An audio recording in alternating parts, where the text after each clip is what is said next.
malam hari ini ada rombongan MUI dari Kabupaten Tangerang, betul ya? Tangerang? Kota Tangerang. Kota Tangerang, mohon maaf, dari Kota Tangerang. Saya kira ini diberi prioritas untuk berdialog dengan Buya Syakur pada pendalaman kajian. Dipersilahkan, silakan. Barangkali yang mau disampaikan bisa berkaitan dengan kajian tadi atau juga di luar dari konteks yang tadi disampaikan oleh Buya Syakur. Silakan, Pak Kiai dari MUI Kota Tangerang. Ya, silakan. Mohon mic-nya untuk diberikan.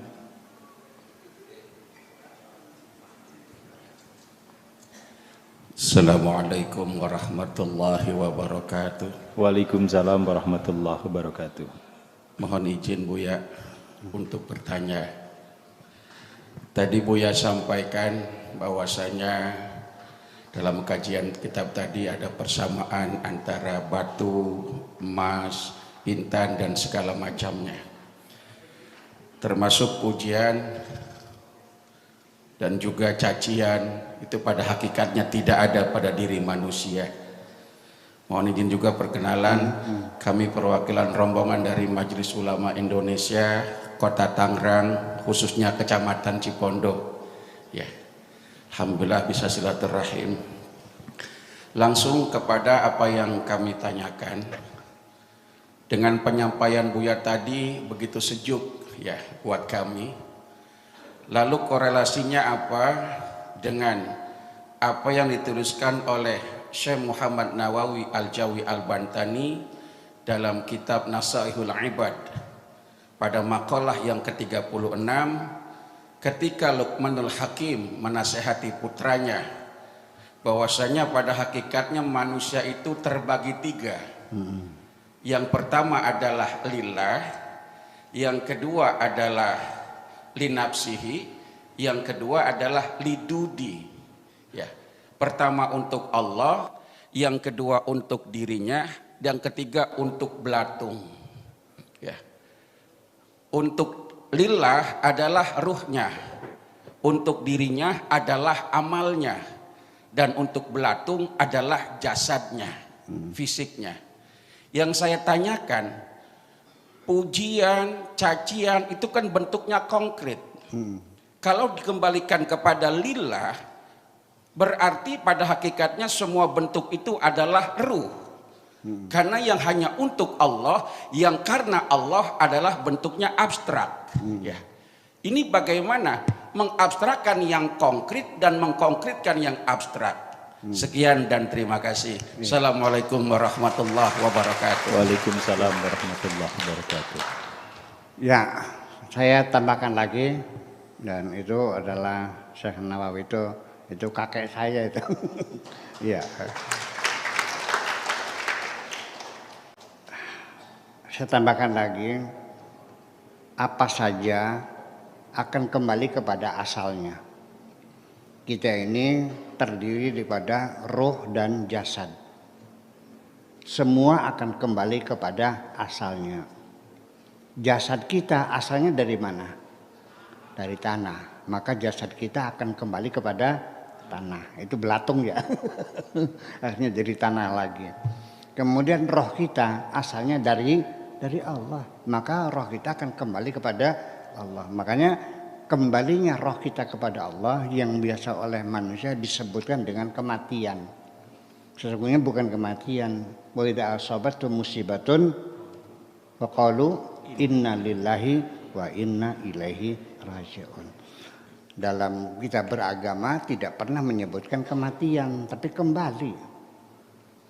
Dari logika ini saja kita akan mengatakan bahwa kita ini berasal dari Allah. Dan kita ini akan kembali kepada Allah. Inna lillahi wa inna ilaihi raji'un. Kita mengolah diri kita sendiri.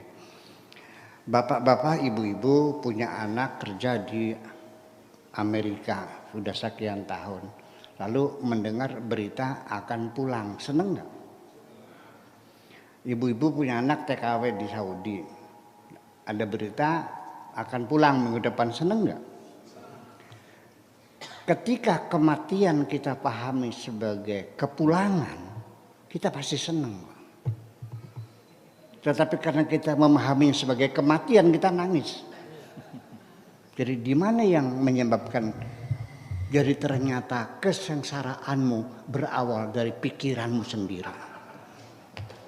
Betul nggak? Dan yang menentukan adalah pikiranmu. Apakah engkau dibawa kepada kebahagiaan, apakah dibawa kepada kesengsaraan? Pikiranmu yang membawa itu. Maka cobalah pikiran kita kawal, ya, jangan biarkan pikiran kita berbuat seenak sendiri, tapi harus kita arahkan. Nah, itulah diarahkannya dengan kalimat tauhid tadi, diarahkan semuanya. Sebab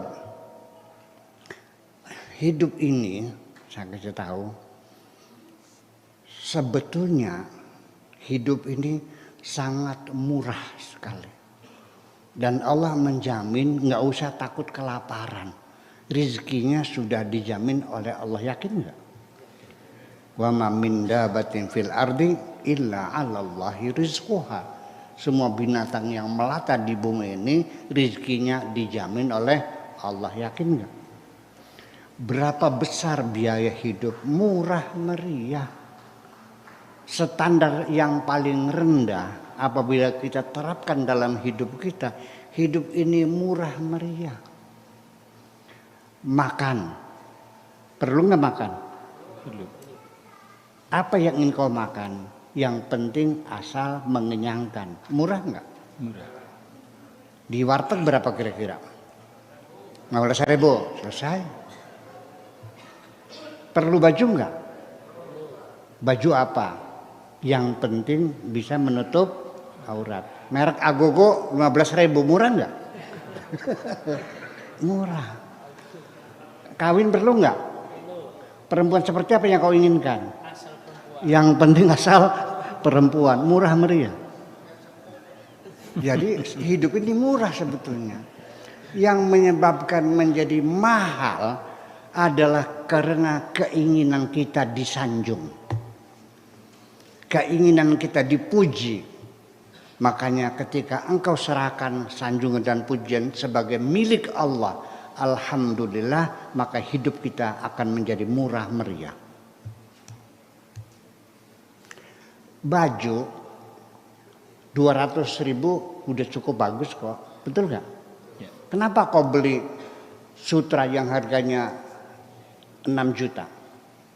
Karena ingin sanjungan, betul nggak? Ya.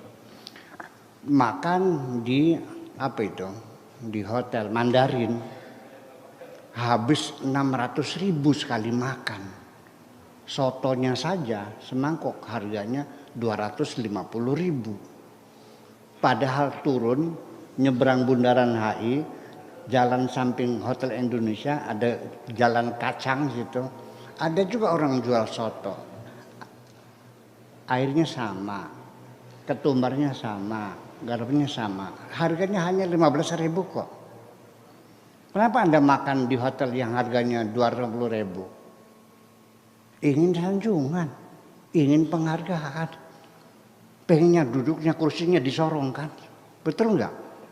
Mangkoknya dikasih lilin bawahnya supaya anget terus. Yang datang pelayannya perempuan cantik-cantik, pakai roknya minim semua, dengan lagu-lagu slow, betul nggak? Yang mahal kan gitu-gituan, penghargaan, penghormatan. Jadi yang membuat hidup mahal adalah karena kita menuntut penghargaan dan penghormatan. Begitu kita sudah tidak gila hormat, hidup ini menjadi murah. Terima kasih. Iya, ini menarik pemirsa.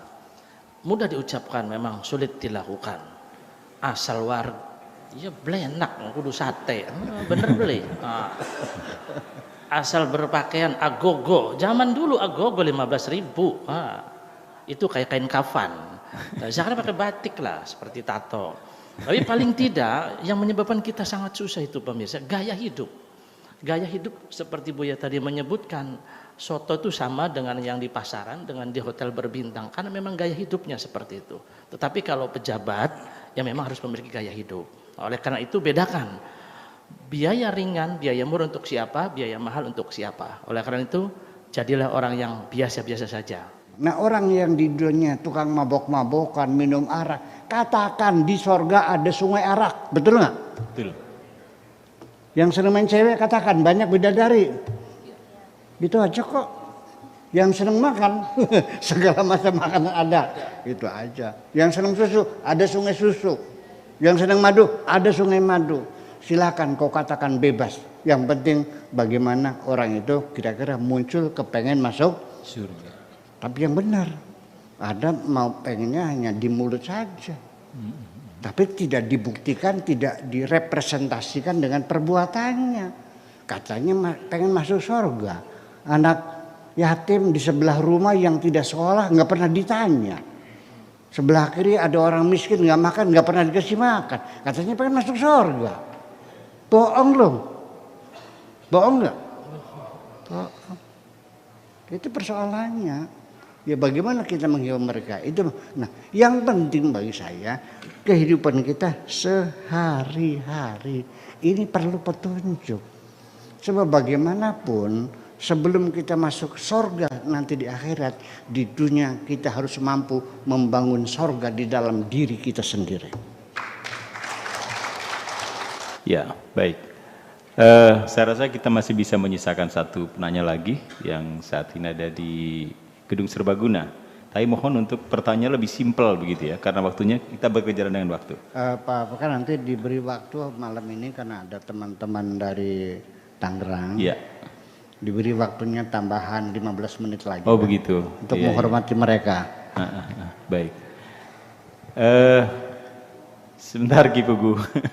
Buya lebih memprioritaskan kepada teman-teman kita, tamu kita dari Tangerang. Barangkali ada lagi yang mau bertanya seputar hal tadi yang berkaitan dengan gelombang cinta atau juga dengan Fatko Robani yang baru saja dikaji oleh Buya Syakur. Silahkan. Assalamualaikum warahmatullahi wabarakatuh. Waalaikumsalam warahmatullahi wabarakatuh. Terima kasih telah diberikan kesempatan kembali untuk bertanya. Yang ingin saya tanyakan, tadi ketika kami berbincang-bincang masih di rumah, Buya berpesan kepada kami di Indonesia sekarang ini ada ulama, ada umaro, dan sekarang lagi panas-panasnya musim politik. Buya berpesan ulama jangan terlalu berperan praktis dalam hal politik. Yang ingin saya tanyakan, karena kami prakteknya di lapangan, kami ditunggu oleh jamaah kadang-kadang, Pak Ustadz ikut yang mana? Kami mau ikut juga begitu. Jadi kira-kira mana batas terakhir yang kami boleh melakukannya sebagai mungkin mewakili para ulama. Sekian, terima kasih. Assalamualaikum warahmatullahi wabarakatuh. Waalaikumsalam warahmatullahi wabarakatuh. Kalau berpolitik dan beragama ini dua hal yang berbeda. Dulu Kanjeng Nabi dia beragama dan berpolitik. Dia memimpin sholat, tapi juga dia bisa ketok palu maju perang, menentukan perang, menentukan damai, menentukan pajak. Itu urusan politik, itu Nabi yang pegang di satu tangan, ya kan? Urusan agama Nabi yang urus, urusan politik diurus. Sampai Khulafa ar-Rasyidin, Abu Bakar, Umar, Utsman, Ali juga urusan agama, urusan politik itu masih satu tangan. Tetapi setelah Daulah Umayyah, ya, setelah Daulah Abbasiyah berdiri, setelah Daulah Asbania di Spanyol berdiri, ini raja-raja nggak ngerti agama, ngatur-ngatur agama. Raja-raja itu nggak tahu agama kok, dia bukan ulama, dia politik. Para politisi mimpin negara, urusan perang, urusan damai, politik kan. Iya, sok ngurusin agama, ikut-ikutan berpihak kepada sekte-sekte. Apa yang terjadi ketika yang raja itu bermadhab ahli sunnah wal jamaah, maka orang-orang Mu'tazilah dibantai, dibunuhin, korbannya 10.000 Mu'tazilah, kaum rasionalis yang dibunuh itu. Salah satu yang paling sadis adalah di kota Irbil. Seorang penguasanya atau sultannya di situ hari raya Idul Adha, dia raja tapi juga sebagai khotib. Coba raja jadi khotib. Gak usah lah presiden jadi khotib tuh. Ya, serahkan sama ulama yang jadi khotib kan begitu. Nah itu. Dalam pidatonya dia mengatakan di kota Irbil nih, wahai rakyatku, sapi, kambing, dan binatang lain yang sudah diikat untuk korban, tunggu sebentar sampai saya selesai khotbah ini. Kalau saya sudah turun dari mimbar, silakan hewan itu kamu sembelih sebagai korban. Dan hari ini saya punya korban khusus istimewa, yaitu kepalanya Syekh Jaham, pimpinan Mu'tazilah, akan saya penggal hari ini. Dosanya apa dipenggal? Hanya persoalan akidah seseorang Mu'tazilah. Akidahnya berbeda dengan kita. Ya kan begitu. Bahwa mereka menolak qada dan qadar. Sebab pasti Tuhan tidak adil kata mereka kalau Allah menentukan kita ini kafir. Allah menyuruh kita beriman, kan enggak mungkin. Allah menentukan kita miskin, tapi Allah menyuruh kita berusaha. Allah menyuruh kita belajar, tapi Allah menentukan kita bodoh. Jadi kalau Allah menentukan kita melakukan maksiat, apa artinya Allah menyuruh kita berbuat baik? Kenapa Allah melarang? Itu pendapat Mu'tazilah. Sebetulnya itu adalah akidah pemikiran. Dibantai 10.000 yang meninggalnya itu. Nah sebaliknya ketika raja-rajanya bermadhab Mu'tazilah, orang-orang ahli sunnah wal jamaah dibantai juga. Termasuk imam-imam yang Anda kenal pasti ya, Ibnu Hambal sampai lumpuh dalam penjara. Abu Hanifah dicambukin sampai lumpuh juga. Ya. Kecuali Imam Syafi'i yang cerdas waktu itu. Dipanggil oleh raja. Imam Syafi'i, menurut kamu Al-Quran itu makhluk atau bukan makhluk? Kalau bilang Tuhan makhluk, dipenggal Mu'tazilah.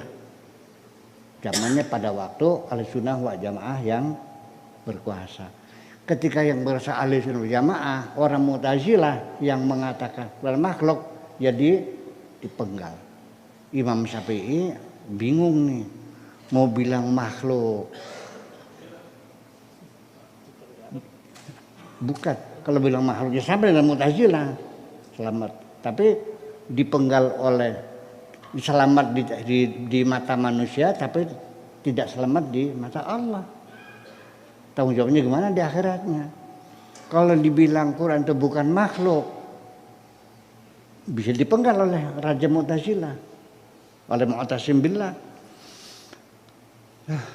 Jadi Imam Syafi'i mengatakan Tuan Raja,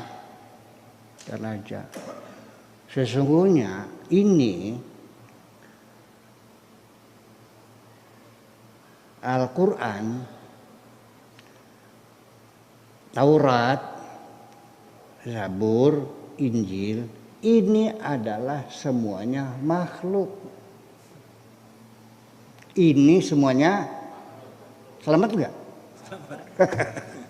Dengan kiat-kiat seperti itu. Jadi rakyat kan gelisah, ini raja nggak ngerti agama, menggalin kepala orang hanya karena beda madhab, gimana sih? Disitulah ada tuntutan raja jangan ikut-ikutan bidang politik. Serahkan kepada ulama, namanya ulama. Para raja namanya umaro. Yang penting ulama dan umaro seimbang, sama-sama mengontrol. Kan begitu. Betul enggak? Jadi sekulerisme itu pemisahan. Ulama umaro bukan sekarang, kok dari dulu. Kok kenapa kamu marah-marah?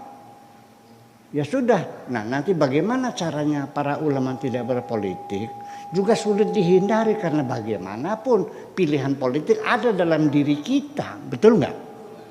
Soalnya cara presiden A sama B, nggak mungkin Anda mengatakan semuanya sama, enggak dong, jujur aja. Pasti ada hati kita mengatakan ini lebih bagus dari ini, kan begitu persoalannya. Yang penting ulama nggak usah ikut mengkampanyekan siapa calonnya, paham nggak kira-kira? Dan jangan minta duit sama mereka dong. Jangan mendukung-dukung nanti biar dapat proyek, bisa jadi menteri. Saya hanya minta jangan agama jangan digunakan sebagai kedok untuk mendapatkan kekuasaan. Itu saja menurut saya. Berpolitik silakan, enggak salah. Ya kan? Sebab ketika agama dipakai alat politik, kalau kamu menang, dapat duit, kamu makan sendiri. Kalau ditangkap KPK, Islamnya rusak juga. Betul nggak? Dapat perong nggak agama Islamnya? Perong nggak? Perong. Iya, tahu perong tuh. Iya, gimana? Masa pimpinan partai politik Islam kok korupsi sih? Kebawa jelek nggak Islamnya? Kalau sedang kaya dimakan sendiri kan? Ya itu persoalannya. Ya itulah pihak. Kita tidak bisa melarang kiai berpolitik. Enggak, karena ini kita sudah reformasi, sudah bebas. Cuman kalau ingin berdakwah, membela agama Islam, jauhkanlah dari hal-hal yang semacam itu. Sudah murni saja, ngurusin madrasah, ngurusin pesantren, politik masih ke pribadi seseorang, ya kan begitu. Yang penting kita tidak mengejar proyek, tidak mengejar jabatan, kursi, kekuasaan. Ya, proses demokrasi kita aktif, ya pilih sana pilih ini silahkan. Tapi yang penting kita jangan mencari untung dari kegiatan politik itu. Saya kira itu perlu sangat diperhatikan. Jadi artinya kenapa Nabi Muhammad sendiri, ulama dan umaro di tangan sendiri, urusan agama, urusan politik sendiri. Ya Nabi dia punya kemampuan kok, betul nggak? Nabi ahli agama, ahli politik, betul nggak? Iya, nah tapi raja-raja ya enggak dong. Raja di mana ngajinya? Di mana pesantren? Ya kan gitu. Iya. Ya, sampai sekarang juga ya orang-orang para politisi ya harus kita maklumi kalau mereka tidak punya pendalaman agama yang mapan ya karena mereka tidak pernah ini. Nah kitanya ulama ini sebagai pendamping mereka, sebagai pengontrol mereka, ya kitanya harus berwibawa dan punya harga diri, kan begitu persoalannya. Yang sebabnya kita ulama itu tidak ada harganya karena ulamanya celamit. Ngerti celamit? Ngerti celamit? Itu. Makanya yadul ulya khairum min yadis sufla. Tangan di atas lebih baik dari tangan di bawah. Itulah kira-kira. Perlu ulama Allah yang wirai, yang bertakwa, yang wirai, yang tawadu, yang ikhlas. Itu sangat diperlukan. Karena bagaimanapun ulama ini menjadi standar umum bagi kehidupan beragama ya. Ya dan sekarang punten ini mah ulama-ulama solehin itu makin hari makin berkurang Pak. Makin hari makin berkurang, makin sedikit. Ya, makin susah nyarinya gitu. Jadi ada nggak? Ada. Tapi susahnya cari orang yang pinter, yang bener, yang soleh. Sekarang ini kayak mencari jarum di tengah hutan. Ketemu nggak? Ada nggak? Ketemu nggak? Sampai hutannya ditebang semuanya nggak ketemu juga kan? Iya, itu seperti itu semakin sulitnya seperti mencari jarum di tengah hutan. Mudah-mudahan saja dengan silaturahmi antara kita semacam ini juga akan mengingatkan kembali kita ke jalan yang sebenarnya. Itu. Terima kasih gitu aja kira-kira. Terima kasih. Bapak-bapak dan ibu sekalian, itulah sebabnya kenapa kita bermunajat dari tarekat para aulia, para sahabat, para solehin bermunajat itu di malam hari. Karena apa? Ketika kita bermunajat di tengah malam, dalam tubuh kita terjadi hormonal imbalance, yaitu artinya ketidakseimbangan, ada manipulasi hormon dalam diri kita yang membuat kita tidak bisa berbohong, tidak bisa jujur. Karena di malam hari apa yang kita sampaikan itu jauh lebih jujur daripada kita ngomong di siang hari. Itulah kunci rahasianya bahwa kenapa kita disunahkan atau dianjurkan berdoa, bermunajat di malam hari. Dan malam hari itu adalah malam yang mustajabah. Darinya qumil laila nisfahu aw inqus minhu qalila fatahajjad nafilatan laka. Jadi artinya bahwa yang doa yang dikabul oleh Allah, doa yang jujur. Bukan doa service, lip service, hanya bukan doa basa-basi. Jadi kalau kita berkata-kata di siang hari itu banyak bohongnya, tapi kalau di malam hari banyak jujurnya. Yuk kita dengan jujur meminta kepada Allah di malam hari. Terima kasih. Aku hanya ingin berbagi kebahagiaan dan tidak menggurui siapapun. Terlalu sulit bagiku untuk menyalahkan siapapun. Akan tetapi apabila ada orang yang ingin mengisi raporku, tentu aku sangat gembira sekali. Dan kujamin aku tidak akan sakit hati sedikit pun.